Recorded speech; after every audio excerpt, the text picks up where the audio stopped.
Hey, welcome to Post Definitely. I'm Jordan Michael. First episode, we have Owen Ashworth, who performs under the name Advanced Space, but who a lot of you probably know as Casiotone for the Painfully Alone. When he was Casiotone, his music was being released by Tomlab, which is a label in Germany, but now Owen releases all his music under his own record label, Orindal Records. He lives in Chicago, and over the last 20 years, he's played with Juju, Parenthetical Girls, The Rapture, The Donkeys, Piano, Dear Nora. I had a list in front of me, and then I was trying to go off memory. It's a whole lot of people. Owen's music are like little snapshots into the lives of these people who are mostly young, but as Owen's career has advanced, they've gotten increasingly older. They capture these little moments that reveal larger stories, and Owen has a really great knack of writing them with this really pointed realism and a really great sympathy. He doesn't have a manager or booking agent. If you want to book him, just go to his Facebook page and you can get his direct email address. And often when a band is described as having this rabid fan base, it's during a phase in their career when they're young and playing out a lot and constantly feeding into the press cycle, because that's how you keep fans at your beck and call, is just by activating their attention span constantly. Owen slowly built his fan base over 20 years, and he's maintained a large majority of them. And I think that's really impressive. We recorded this in the basement of Silent Barn before a show I booked for him in February. We started talking about how he started playing music under Casiotone when he was in college, and how starting to play music was really just an alternative to what his original plan was, which was making film. We talked about his first few tours, friends he's made along the way. That's going to be mostly what this show is. In between segments, you'll hear Owen's music, both as Advanced Bass and as Casiotone. Click on the show description, or go to postdefinitely.com if you want the song titles. Or if you want more information about Owen. In the outro, I should give you all the links and plug all that stuff.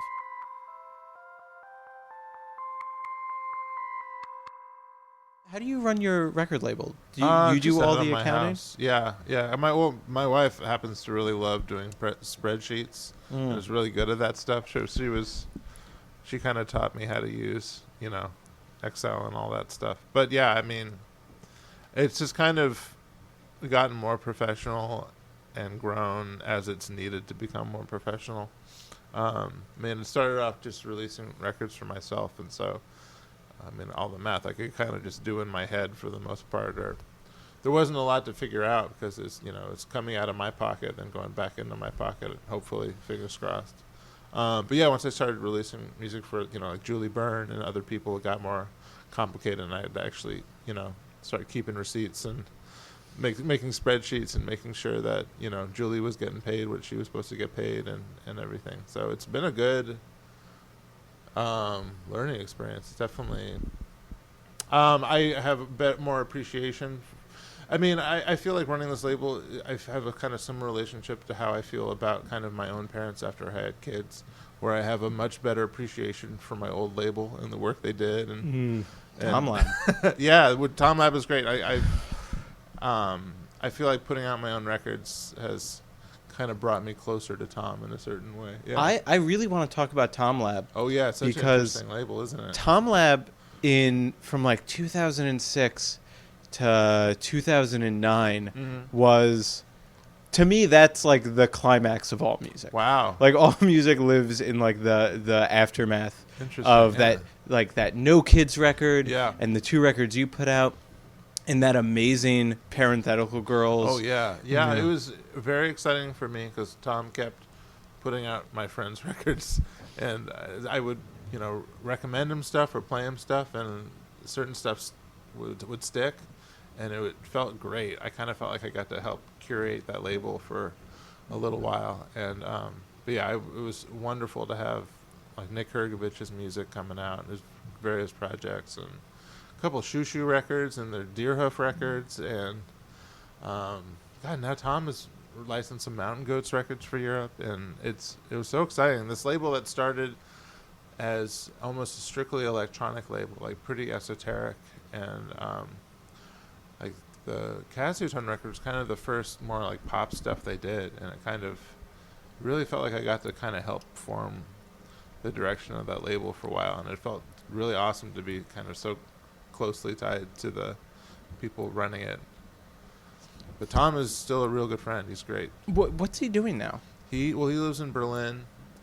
He got very burnt out at the label at a point and really kind of scaled it back and had another 9-to-5 job. And I think he kind of needed to take some time to get excited about music again, just because the business side got the better of him for a while. But he's starting to do a little more stuff and kind of ramping Tomlab back up to what it was originally, which was just kind of like a really great passion project. Yeah, Matt from Skeletons told me that Tom was about to ramp stuff back up. Do you know him? He lives in Chicago now. No, actually, Tom mentioned that. I have not. I met a couple of guys from Skeletons in New York a few years ago, just really, really briefly. But I should try to get in touch with them. Yeah, I guess I assumed you all knew each other because you were on Tomlab in that time period, and also Skeletons are friends with Sam Mickens. Yeah. Who, actually, now that I think about it, you recently met Sam, like, within the past few years, right? Met Sam? No, I met Sam, I think probably 2001 or 2002. Oh, for some reason I thought you met him after he already moved to New York. No, he is on Etiquette. Jarek produced maybe half of that record. Like, he recorded a good amount of it, and Nick played drums on a song, and Sam is the voice on a track called Happy Mother's Day, which is like a spoken piece. That's Sam. Yeah, we had tried to get Sam to play guitar on the record, and I was in Seattle for about a week doing all the stuff I did with Jarek, and our schedules didn't work out. And then the last day we were mixing, Sam just stopped by Jarek's house, and I had these little flute instrumentals I'd recorded, and I was like, do you want to say something on the record? And he just like dropped that totally true, bizarre story that fit that piece of music so perfectly. And he was in the house for maybe 20 minutes and recorded that. But I was really happy he got to be on the record. I'm going to listen back to this recording and feel so embarrassed at the double takes I was making while you were telling that story. That album was my favorite thing when I was in high school. Wow, cool. And I also was a huge Dead Science fan. And similarly to how I know you now, I've done a bunch of shows with Sam. Cool. This is actually, his birthday was this past weekend. And this is, I think, the first year since I've been doing shows that we haven't collaborated on doing a birthday party for him. Oh, wow. That's been like my longest show booking tradition the Sam Mickens birthday party. Oh, cool. I haven't seen him in a while, but yeah, I did a number of tours with the Dead Science where they even were playing with me on a couple of tours. They were great. I miss that band. How did you get into that whole scene? Well, let me think. I met the Dead Science through Jamie Stewart and Shoo.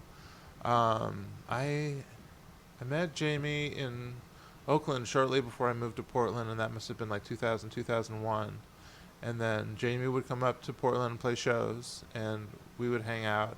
And he had recommended that I get in touch with his friends in Seattle. We thought we'd really hit it off and thought we should play shows together. So there are a few occasions where I played shows with Shoo and Dead Science together.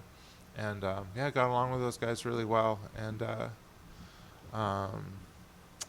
so I don't know exactly what you mean by the scene. Like Shoo and Sam and Parenthetical Girls. Oh, yeah, Zach. Too. Zach I met while I was living in Portland. I guess also Nick. Nick Tamburo? No kids. Nick Kurgovich. Okay, yeah. I can never pronounce his last name. It looks daunting on paper for sure. Yeah. Also, all these people, if they're not actually in my head, they're all the same scene and group of people. Got it. Because Yeah. to me, it was all Interesting. just these people on the West Coast that I listened to in high school on the East Coast. Yeah, I mean, those are some of my favorite people who play music, who are, you know, good friends. So it doesn't occur to me that from not knowing us personally perspective that it would be a scene, but that feels great to hear because I really like their music and we all generally are fond of each other. But I met Zach. He had set up a show for me in Seattle. He just kind of contacted me out of the blue and asked if I would come up and play a show. And we got along really well right away and kept in touch. And I think that was before Parenthetical Girls had even started. And Nick I met, we just ended up on a show together in Vancouver. I had gone to Vancouver with Kyle Field from Little Wings. We just did like a weekend of shows in the Pacific Northwest. And Nick had a solo project called Burquitlam Plaza. Oh, I'm too far away from the microphone. Yeah, sorry. Nick had a solo project called Burquitlam Plaza, and we had played a show with him at a venue that is no longer there called the Sugar Factory. And he just blew me away. He was a teenager. Zach was probably 21 when I met him. Like, he was pretty young, too, but Nick was a straight-up teenager. Like, he was 16 or 17, I think. But, yeah, I met them in a pretty short span of time. I met, like, the Dead Science and Zach and Zach Pennington and Nick Kurgovich. And it was great. It just felt great that I knew these great people who made music that I loved, and everyone seemed fond of each other's music, too. So, and Katie Davidson from Dear Nora, she left Portland and moved to the Bay Area at the same time that I left the Bay Area and moved to Portland. But we did some music together, and I was always really crazy about her as a person. Like, we got along real well and did some touring together. And then it took some years, but Nick and Katie are now really fond of each other and doing a lot of music together. Like, Nick Kurgovich was on that last Key Losers record that Katie Davidson made. But yeah, it feels great when you have friends who are musicians and, you know, you all kind of have a mutual appreciation society. Hey, how's it going? Are you really a hot boy? What's your name? 'Cause I'm impressed. Can you treat me good? I won't settle for less. You're a hot boy, a rock boy, a fun toy, total Glock boy. Where you live? Is it by yourself? Can I move with you? Do you need some help? Can you cook, boy? Give me more. I'm a fly girl, and I like those hot boys. Baby, you got what I want. See, 'cause you'll be driving Lexus Jeeps and the Benz Jeeps and the Lincoln Jeeps. Nothing cheaper, got them platinum visas. Hot boys, baby, you got what I want. See, 'cause you'll be driving Jaguars and the Bentleys and the Rolls Royce, playing hardball with them platinum visas. Is that your car, the SK? You riding along? Can I be your date? Come get me, give me, don't diss me, don't trick me. Got some friends, can they come too? Can you hook 'em up? Some boys like you, a hot boy, rock boy, on top boy, and I like those hot boys. Baby, you got what I want. See, 'cause you'll be driving Lexus Jeeps and the Benz Jeeps and the Lincoln Jeeps. Nothing cheaper with them platinum visas. Hot boys, baby, you got what I want.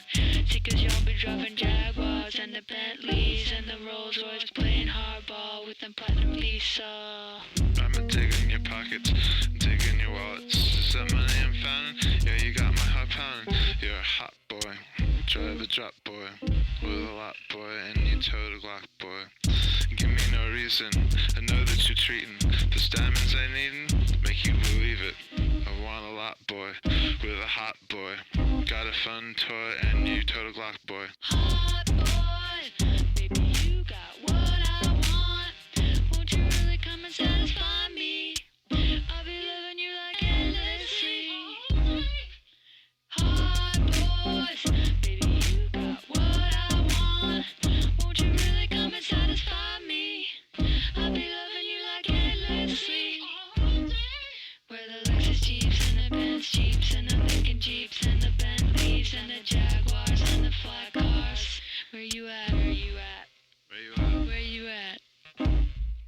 the Lexus Jeeps and the Benz Jeeps and the Lincoln Jeeps and the Bentleys and the Jaguars and the fly cars. Where you at? Where you at? Where you at? Where you at?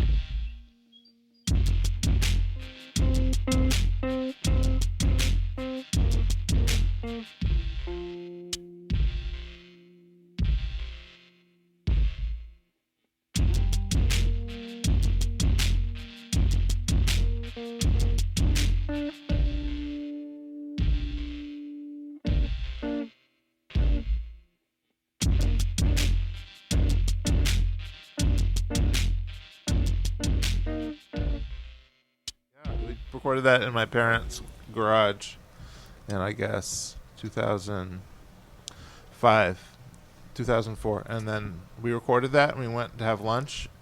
And a friend of mine called me and asked if I wanted 2 tickets to see Prince that night. So Katie and I went and saw Prince the night after recording that. It was a really fun day between making that song and then going to see Prince. Where did you live when you started making music?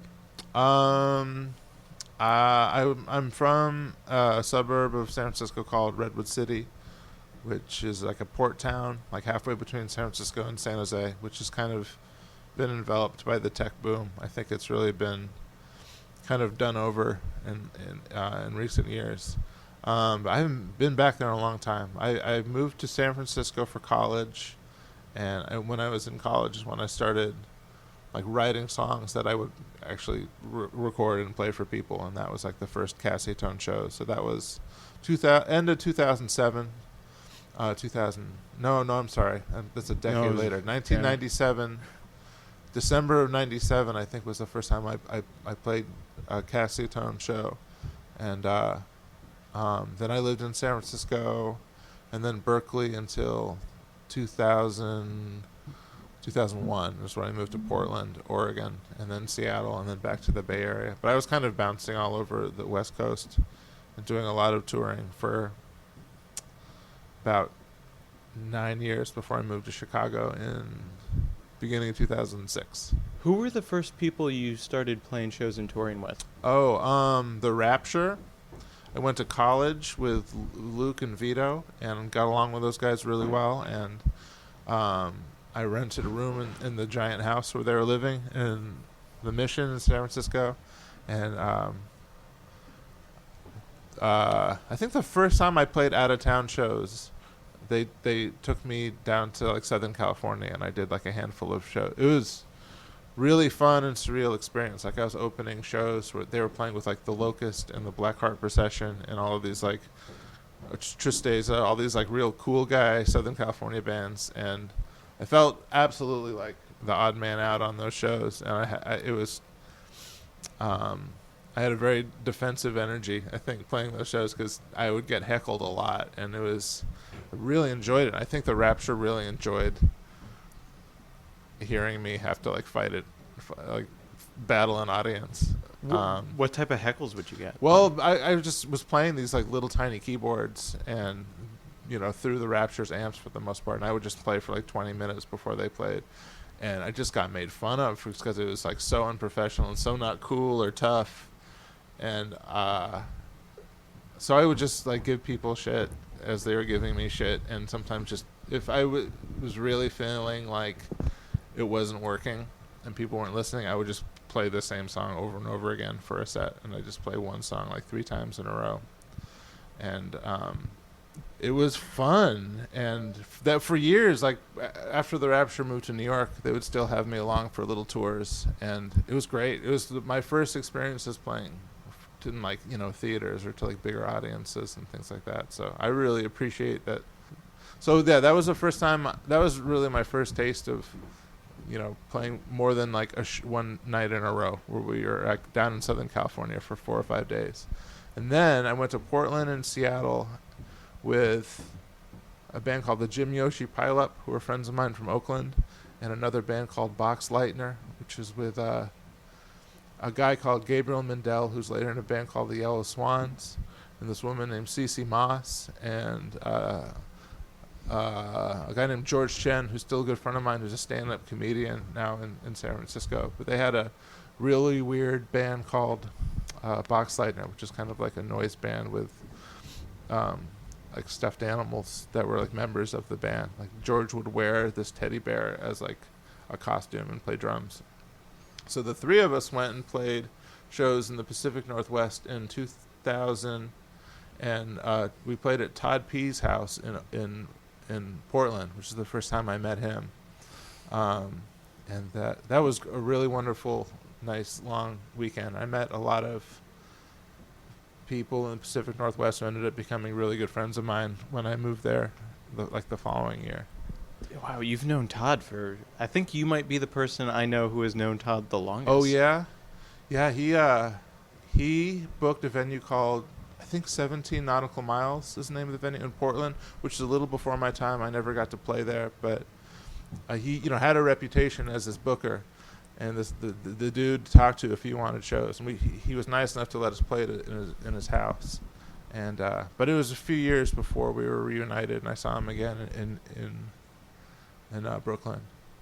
Yeah, the first Todd P show I went to was to see you at the old Silent Barn. Oh yeah, I think it was actually this was the first time I went to Silent Barn, and now I'm fucking on the lease of this dump. Yeah.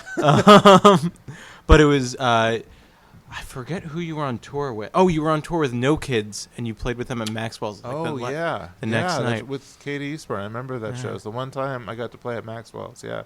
I probably did 3 or 4 shows at the old Silent Barn. It was great. Played a few shows with High Places. Great band. God, so exciting seeing them for the first time. It was such a special experience.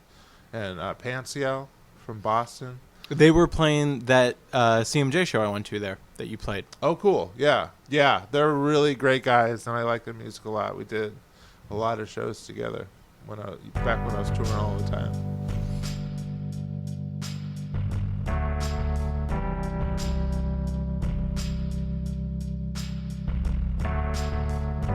Troubled water.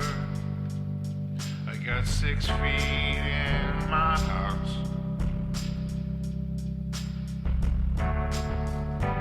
Baby daughter with goldfish in her mouth.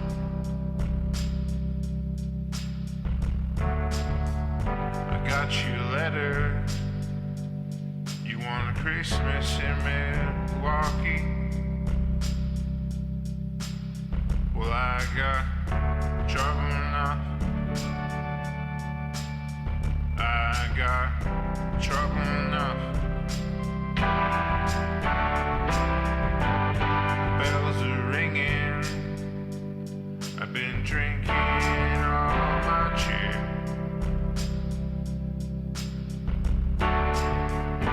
Fill the tumbler when the spirit's cold from here. If I'm the good one, brother, it's by default.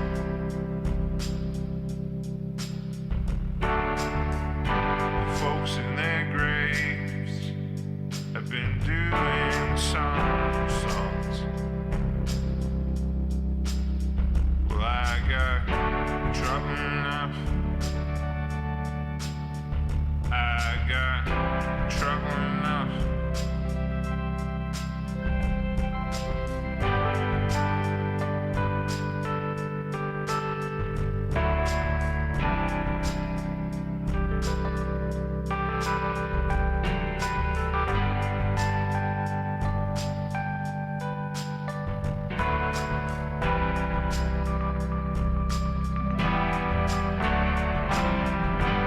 Chevy Nova, rusted out underneath.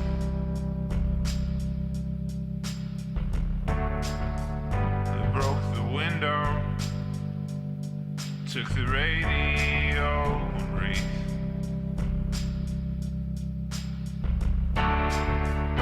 Drove the long way, just listening to the breeze. Well, I got trouble enough. I got trouble enough. I got trouble enough. I got trouble enough.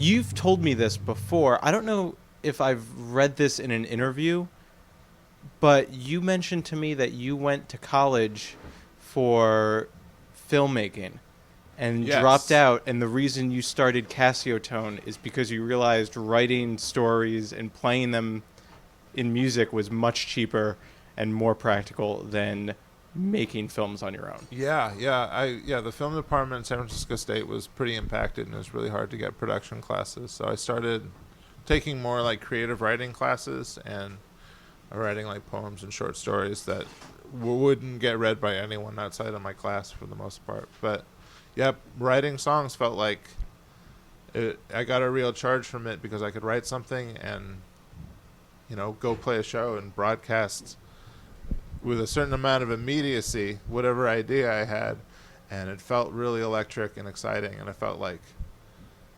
propaganda in a really good way. Like I could write a song and put it on a tape, and I could just get the idea out of my head into someone else's cheaper and more effectively than the other mediums I'd kind of attempted. So it felt like productive in like a really good way. Like, yeah, it was working. You kind of write songs that are strictly narrative.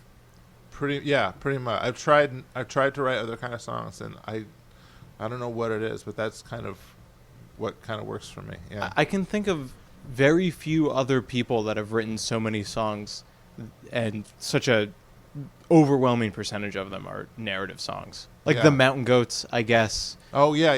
I think he is sort of the gold standard of prolific. He writes an astonishing number of songs. I'd say he's got the gold medal for that one. Do you know him? I have met him a few times. I'm actually pretty good buddies with Peter Hughes, who plays the bass in the Mountain Goats. He's great. And I met Peter Hughes in a backyard in Rochester at a barbecue. And I was just chatting with this guy, and I said, "Where are you from?" He's like, "Chino." And I was like, "Chino? All I know about Chino is that there's a Mountain Goats song about Chino." And he said, I'm in the Mountain Goats. And I was like, "Oh, got it. I don't know anything else about Chino then. Everything I know about Chino is the Mountain Goats." Apparently. Do you know Worcester, or are you just a big I've met fan? him very briefly. Yeah, I so funny. He's great. I really love The Best Show. Have you been keeping up with the new? Yeah, I listen to it every week. It's the best. It's about my favorite thing. I've met John a couple of times, but Peter's the one that I'm like actually I would say friends with and keep up with. Are you into comedy? Yeah, I like jokes. Yeah. It seems like from your Twitter that you take a pretty active stake into following certain comedians. Oh, I like seeing stand-up. There was a period where I think it maybe had something to do with like really damaging my hearing, where I kind of stopped going to shows for a while, just with all the touring I was doing with Casiotone, and it was just a lot of like extreme frequencies in that music, and music was like painful to listen to at loud volumes for a while. It's much better now. I'm doing great, and every year it's always worse in the wintertime, and I've noticed for the past 5 winters that each winter has felt a little easier on my ears. I think I'm pretty close to how I used to be. But there was a while where going to shows is painful, so I stopped going to see music live. I'd listen to records at home, but around that time I started going to see more stand-up comedy because I kind of had some of the same like emotional response to it without like the volume and physical discomfort. But yeah, I like comedy a lot. Yeah, I can get why you would lose your hearing touring, especially at the last like several years of Casiotone shows. It was getting super bass heavy. Yeah, really hurt. Didn't hurt my you ears. break Todd subs at a Dan Deacon concert? I'll tell you what happened. I blew out the subs at a Dan Deacon concert. Yeah, it was also Lightning Bolt played. Also, Lightning Bolt played, and the subs were already blown out before Lightning Bolt got to play. And I will say this: it was not my fault. The PA and the sound engineer came from the same place, and it was the negligence of the sound engineer that caused it to happen. But it was my bass frequencies that, he was driving too hard that caused smoke and like noxious fumes to come out of the front of the stage. It was an awful feeling seeing people like coughing and kind of like clearing away.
I think one of the reasons why your songs work so well, despite the fact that they're narrative, and I say despite because a lot of narrative music is just straight up terrible.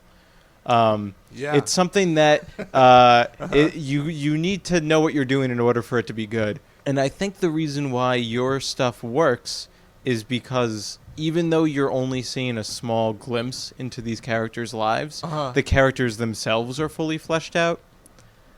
Cool. That's nice to hear. Yeah. How much do you know about these people? Oh, that's an interesting question. I think I have I sort of approach writing songs from like a real visual place where I can kind of imagine a location and the circumstances, and there's usually like a real specific moment or like a specific feeling or circumstances that I'm trying to explain. And so I feel like once you have your point or whatever like complicated feeling or weird moment you're trying to create, you're just kind of putting enough details in there to kind of build to it, where just trying to explain an idea. So it's usually I have a pretty clear sense of like of where it's taking place and who the people involved are, and often it'll be the same characters kind of showing up again in other songs, but in kind of different circumstances, different like contexts. But I try not to make it too explicit. I think it's a little more interesting when you just kind of have enough to figure out what the thing is about. And I try to strip away the details to the bare kind of essentials as much as I can. When I do it right, that's the, there are plenty of bad songs in there, but I think the ones that I'm most proud of are the ones that are like, they feel the leanest. Do you like Lori more? The writer? Yeah. Oh, yeah. Actually, I just bought her new book of short stories. Bark. I haven't read it yet. Oh, it's Awesome. so good. It's in my bag. It's one I'm going on like a weird nonfiction kick, and I've read 3 fiction books this year, which is nothing. But Bark is one of the ones where I was like, "There's no way I'm not reading this book." Awesome. Yeah, it's I'm fantastic. real excited for it. She's great. She's a real favorite of mine. Probably a pretty big influence. But I've already been writing songs for a long time before. I think Self Help was the first one I read, and I was just like, "Yeah, this is what I like exactly." I think there's so much empathy in her writing, and it's so funny, and it's so vulnerable and embarrassing at times. Like I want to laugh a lot when I read her, and it's so sad at the same time. Yeah, I think she's great. She's one of my favorites. Yeah, I remember reading her, and I read a couple of Mary Gates School books, and she's really brutal. I like her a lot, but she would put me in a really dark place. There's a book called Bad Behavior. It's a book of short stories, and I think the story Secretary that the movie is based on is from that collection. I like her a lot. She's really dark. And but I was reading kind of Lori Moore as the antidote to Mary Gateskill, and then going back to Mary Gateskill, and that kind of like they balanced me out in a good way. But it's probably not fair to like link those two writers to each other. But they always remind me of each other. But what did you read when you started making music? Oh, that's a good question. I started making music in 1997. What would I have been reading? I'll tell you, Flannery O'Connor. It was in writing classes at school, so I got a lot of pretty standard like short story. Short stories have always kind of hit me more than novels. But like Flannery O'Connor and like some of Tennessee Williams short stories, and Raymond Carver for sure. Like what we talk about when we talk about love was a real big deal book. Jesus' Son by Dennis Johnson. That book I loved a lot. I'm literally thinking, visualizing my bookshelf in like 97 and like my rented bedroom. What else would have been there? Eudora Welty. A lot of like Southern Gothic writers. Truman Capote. Man, Heart is a Lonely Hunter. I'm totally blanking on that writer's name right now. Carson McCullers. I love Carson McCullers. She was a big deal. What else? A bunch of short stories. A lot of like American classic short story collections, like and so there'd be 1 or 2 stories by like a Tobias Wolff story that I really liked, or what's her name? Damn it. I'm imagining book covers. Shiloh. There's a book called Shiloh. It's another Bobby Ann Mason's a writer. That's a great book. Shiloh. It's a short story collection. That was a big deal to me. That's enough, right? That's enough.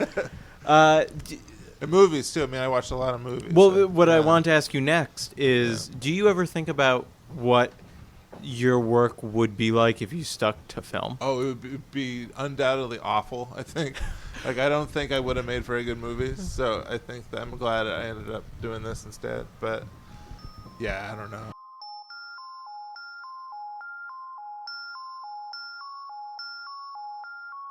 That was the first episode of Post Definitely. I would like to thank my guest Owen for sitting down and talking with me, as well as letting me use his music in between segments and for the intro and outro. For more of either Advanced Bass or Casiotone, go to orindal.com or advancedbass.com. For more about Post Definitely, go to postdefinitely.com. There probably won't be much information on account of this being the first episode. Hey, I don't really know what I'm doing with this podcast yet. It's really hard to record yourself talking. So if anyone has any feedback, please send it over. Post definitely at jmcaggregate.com. Meow, meow, meow, meow, meow. Okay, cool. See you next week.